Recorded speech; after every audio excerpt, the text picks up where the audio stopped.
ऐतिहासिक, धार्मिक आणि नैसर्गिक वारसा लाभलेल्या अंजनेरी गडावर होऊन बजरंग बहुउद्देशीय सेवा मंडळातर्फे शनिवारी प्लास्टिक मुक्ती व स्वच्छता अभियान उत्साहात राबविण्यात आले। गड किल्ल्यांचं संवर्धन, पर्यावरण संरक्षण आणि सुंदरतेबाबत, स्वच्छतेबाबत जनजागृती करण्याच्या उद्देशाने या उपक्रमाचं आयोजन करण्यात आलं होतं। सहभागी मित्रमंडळ यांच्यातर्फे 14/6/2026 रोजी झाडे लावण्यात आले व गडावर गोमातांना अन्नदान करण्यात आलं।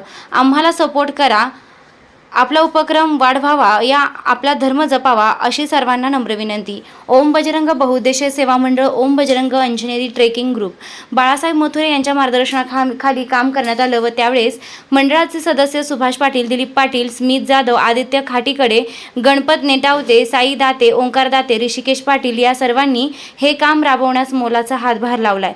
सामाजिक कार्यकर्ते बाळासाहेब मोथोरे यांनी भाषणात फॉरेस्ट डिपार्टमेंटला विनंती केली की सर्व नागरिकांना स्वच्छता पाळण्यास आवाहन केलं, प्लास्टिक मुक्त गड संवर्धन करण्याचं सर्वांना आवाहन केलं। ओम बजरंग जय श्रीराम सेवा मंडळ Anjaneri trekking group, Rokthok police times न्यूजसाठी मुख्य संपादक योगेश घोलप, नाशिक। ओम बजरंग जय श्रीराम। आज अंजनेरी इथे आज आमचे आदू वगैरे सगळे यंग मुलं आज यांच्या हस्ते आम्ही इथं या ठिकाणी वृक्षारोपण केलं।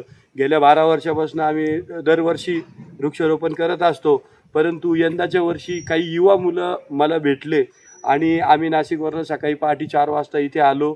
नंतर वरती आता दर्शन करून हे सगळे मुलं व सगळेजण आले इथं, सगळे आम्ही झाडं आणून वृक्षारोपण केलं।